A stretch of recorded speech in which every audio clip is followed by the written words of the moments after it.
Territorio. Equidad. Transparencia. Legalidad. Construyendo futuro.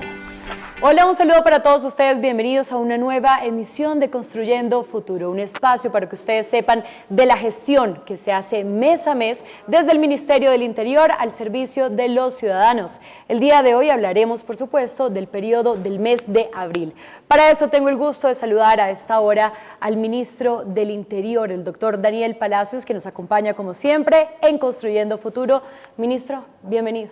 Muchas gracias, un placer estar nuevamente en Construyendo Futuro, Carolina, para contarle a los colombianos cómo he venido adelantando la gestión del Ministerio del Interior en este último mes. Precisamente han pasado muchas cosas desde nuestra emisión pasada de Construyendo Futuro. Se han adelantado temas en agenda legislativa, temas misionales en territorio, pero por ser el mes en el que se celebró el Día del Niño, me gustaría, usted que además es un ministro tan cercano a los niños, muy dado a ellos, que comenzáramos por la estrategia Acciones que Dignifican. ¿De qué se trata esto, ministro? Bueno, no solamente este mes fue el mes de los niños, el mes de la niñez, sino también fue el mes de las víctimas, porque el 9 de abril se celebró el Día Nacional de las Víctimas y por eso junto con ellas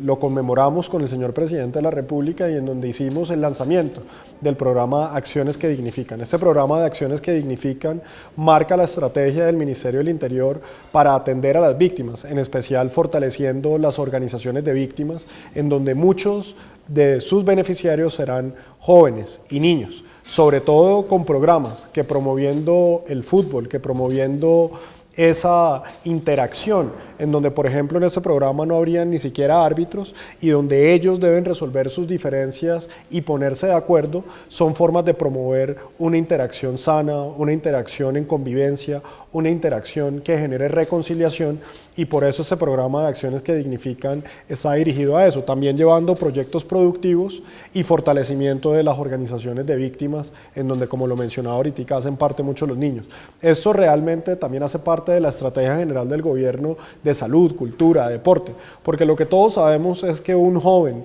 un niño, que tenga espacios de esparcimiento sanos, en donde pueda hacer aprovechamiento del tiempo libre, donde pueda hacer deporte, donde esté en la cultura, es un muchacho que está libre de droga, libre de pandillismo y sobre todo libre de violencia.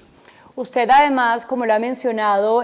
anteriormente, este es un ministerio que no es de escritorio, sino es de territorio. Me encantaría que en materia de territorio, en los temas misionales que se ha venido adelantando en los distintos departamentos, regiones de nuestro país en los últimos 30 días. Bueno, este ha sido un mes muy movido, como siempre en el Ministerio del Interior tratamos de estar en el territorio, compartiendo con los ciudadanos, apoyando a los mandatarios locales, pero sobre todo llegando con propuestas y con soluciones. Durante este mes tuvimos la oportunidad de estar en los Santanderes, en donde entregamos parque automotor de policía para fortalecer las capacidades de nuestra fuerza pública. Lo hicimos en Bucaramanga, donde también tuvimos la oportunidad de interactuar con los miembros de la Cámara de Comercio de Bucaramanga y hacer anuncios importantes en materia de seguridad y también fortalecimiento de la capacidad de los bomberos. En Norte de Santander tuvimos la oportunidad de acompañar al señor Presidente de la República en la entrega también de un equipamiento importante de motos para fortalecer la capacidad de la policía de Cúcuta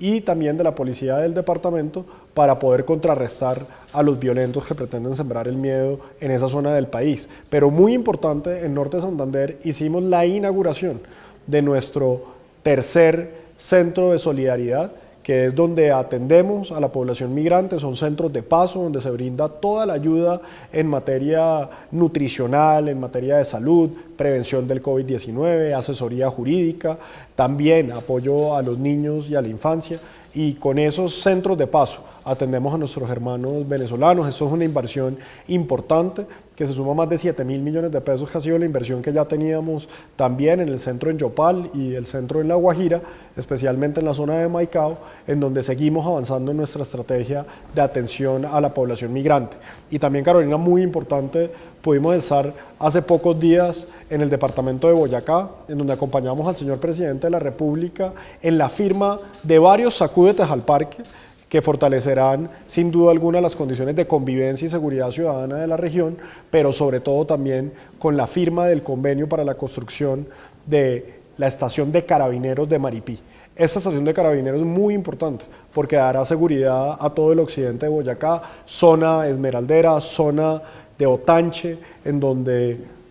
se necesitan estas condiciones de seguridad, y esta estación de Carabineros, que había sido un sueño del pueblo boyacense, hoy podemos anunciar que es una realidad y que se encuentra en construcción. Ministro, San Andrés y Providencia también ha sido prioridad para el gobierno y desde el Ministerio del Interior también se ha venido adelantando muchísimo en infraestructura, en equipamiento, pero también en brindarle a la población herramientas y proyectos para que precisamente surjan esto, como lo que se implementó con el SENA, por ejemplo, en estas comunidades, y también con lo de la pesca artesanal. ¿Le podríamos hablar, por favor, a quienes nos sintonizan a esta hora sobre estos proyectos que se adelantan en este territorio? Muy importante, tuvimos la oportunidad de estar hace un par de días en San Andrés y Providencia, haciendo no solamente seguimiento a los compromisos por ETA, sino también a los compromisos por el huracán Iota. Y ahí, de manera especial, y un compromiso que tenía el Ministerio del Interior, era la de desarrollar un programa de emprendimiento, sobre todo para las mujeres de San Andrés y de Providencia, en donde también obviamente hay mujeres raizales que participan en esa convocatoria. Este fue un convenio que adelantamos con el SENA, a través del Fondo Emprender, en donde con una inversión de 2.000 millones de pesos esperamos financiar proyectos empresariales de mujeres en San Andrés. De igual manera tuvimos la oportunidad de estar con algunos pescadores raizales, en donde fueron beneficiarios de un proyecto del Fondo de Comunidades Afro, Palenqueras, Raizales y Negras, en donde fueron beneficiarios con la entrega de una lancha que les va a ayudar a la pesca, a tener toda esta capacidad productiva. Y es muy importante, ¿por qué? Porque hablábamos con este pescador que tiene además una organización de pesca en San Andrés, todos raizales, y nos decía que una de las limitaciones que tenían era, teniendo un equipo del que dependen más de 35 familias, tenían una reducción de sus ingresos por consecuencia de que tenían que alquilar las lanchas. Quiere decir, una parte de la utilidad de la pesca diaria que hacían, que además de lo que subsisten más de 35 familias, pues se tenía que ir al pago del alquiler. Con la entrega de la lancha le estamos diciendo a esta familia productiva, a esta empresa familiar raizal, que tiene el apoyo del gobierno nacional para que pueda seguir ejerciendo esa pesca. Y eso lo queremos hacer con más organizaciones raizales en San Andrés para poder potencializar esa capacidad que tienen, no solamente de crear empresa, sino de generar empleo legal, empleo sano, empleo decente, pero además también de generarle a esas comunidades raizales y ancestrales una ocupación que va de acuerdo a lo que ancestralmente han hecho. Y también tuvimos la oportunidad de visitar Providencia para adelantar una inspección a la reconstrucción de Providencia en lo que concierne a las inversiones que está haciendo el Ministerio del Interior. Y tuvimos la oportunidad también de hacer entrega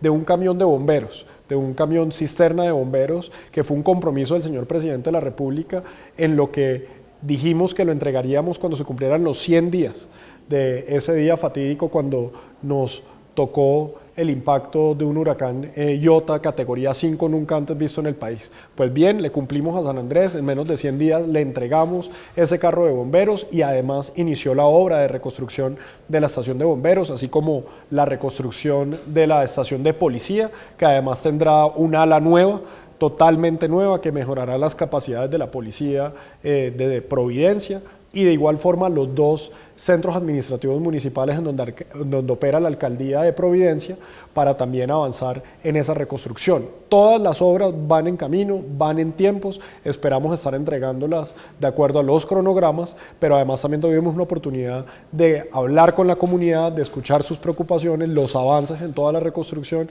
de San Andrés y Providencia, y también la construcción de algunos centros para las juntas de acción comunal, que además tienen doble función, como centro para la Junta de Acción Comunal y como albergue en caso tal de que se presentase alguna otra situación como el huracán Iota. Entonces, durante esta visita en San Andrés y Providencia, no solamente pudimos potencializar el emprendimiento, no solamente pudimos dialogar y trabajar con las comunidades raizales, sino también hacer un seguimiento estricto de la reconstrucción de Providencia. Entonces sería equipamiento, infraestructura y también brindarle herramientas de desarrollo sostenible. Ahora pasemos a hablar del legislativo, también sumamente importante para el Ministerio del Interior. Se me vienen enseguida dos leyes muy importantes, trabajo en casa y la ley de castigos físicos en materia ¿Cómo va esto? No, estos dos proyectos de ley venían avanzando desde el periodo legislativo pasado, tal como nos habíamos comprometido con el país. Ya había sido una instrucción del señor presidente de la República, el doctor Iván Duque, era de sacar trabajo en casa, que es la reglamentación de cómo se debe ejercer ese trabajo fuera del espacio laboral, que además es totalmente consecuente con la situación que atravesamos en el país generada por la pandemia del COVID-19. Esa herramienta legal que ya pasa a sanción presidencial, pues sin duda alguna será una de las herramientas más útiles, no solamente para los trabajadores, sino para los empresarios, para poder cumplir con los protocolos de bioseguridad y poder generar esos espacios de trabajo, porque también es importante proteger el trabajo. Entonces aquí estamos protegiendo la salud de los colombianos, pero también dándole unas reglas claras para poder estar trabajando desde la casa. Y el proyecto de castigos físicos, que era un proyecto muy importante, en donde se da un mensaje que como sociedad no jugamos al maltrato infantil, al castigo a través de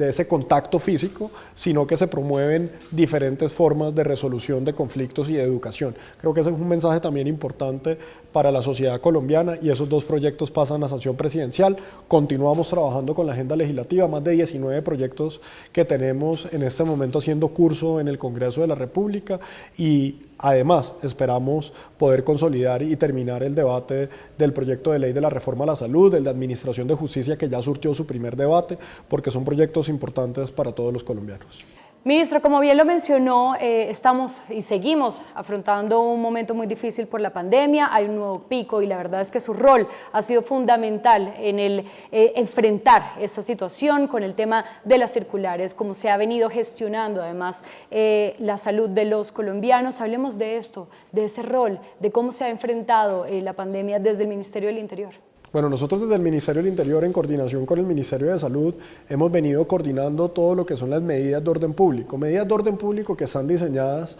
para que los protocolos de bioseguridad se cumplan, pero además para poder tomar medidas que puedan disminuir la velocidad de la propagación del COVID-19, del contagio y obviamente pues de la letalidad del COVID.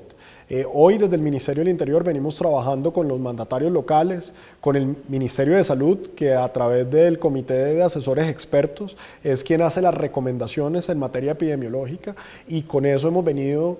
atendiendo la pandemia, en donde hemos establecido criterios de ocupación de UCI para la toma de medidas de orden público, quiere decir estableciendo unas categorías que de acuerdo a esa ocupación debemos tomar ciertas restricciones que restrinjan la movilidad, que restrinjan ciertas actividades para así poder disminuirle la velocidad a la propagación de la pandemia. Aquí el mensaje tiene que ser muy claro y es el del autocuidado. Primero, estamos en el tercer pico y tal vez el pico más fuerte que hemos tenido desde que inició la pandemia. Tenemos más de 10 ciudades con un 90% de ocupación de UCI y además una positividad que supera el 90%. Eso nos tiene que llevar a que como sociedad nos cuidemos, a que evitemos las aglomeraciones, evitemos las fiestas privadas y también las fiestas públicas que están prohibidas y hay que evitar el contacto, porque estas nuevas cepas también han traído una condición de mayor velocidad en el contagio y por eso todos los colombianos tenemos que trabajar en el autocuidado, en cumplir los protocolos de bioseguridad, pero sobre todo ser muy responsable, porque la salud de uno es la salud de otro y si yo me contagio, contagio a otros. Si no lo hacen por ustedes, háganlo por los demás. Ministro, bueno, se acabó este mes, el mes de abril. ¿Qué retos se vienen así muy por encima para el mes de mayo? Durante el mes de mayo estaremos trabajando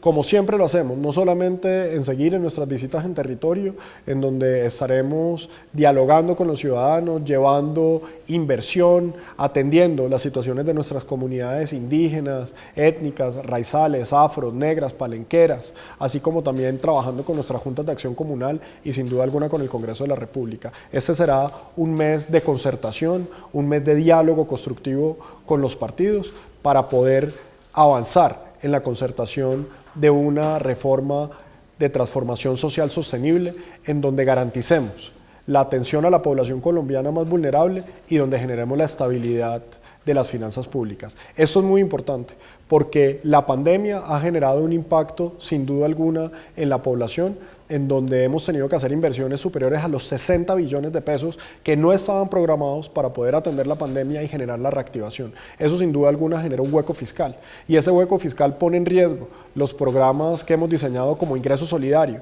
que tenemos como intención que beneficia a más de 5 millones de colombianos vulnerables, 5 millones de familias de colombianos vulnerables, lo que quiere decir que estaríamos beneficiando a los 20 millones de colombianos más vulnerables y que han sido afectados por esta pandemia. Buscar la matrícula gratuita para los estratos 1, 2 y 3, mantener el PAEF, seguir con el programa de devolución del IVA, pero de igual forma buscar la estabilidad de las finanzas públicas, porque sin unas finanzas públicas estables, perdiendo el grado de inversión, lo que terminemos teniendo es un incremento del costo de vida que termina afectando los bolsillos de los colombianos. Por eso lo que debemos buscar es una concertación, un consenso, entender que esa reforma es inaplazable, que esa reforma es necesaria, pero que sin duda alguna atenderemos las preocupaciones del pueblo colombiano, de los diferentes partidos y sectores, para así poder construir en concertación la mejor reforma posible. Pues ministro, con estos retos llegamos al final de Construyendo Futuro del Ministerio del Interior. El futuro es de todos. ¿La cita es el próximo?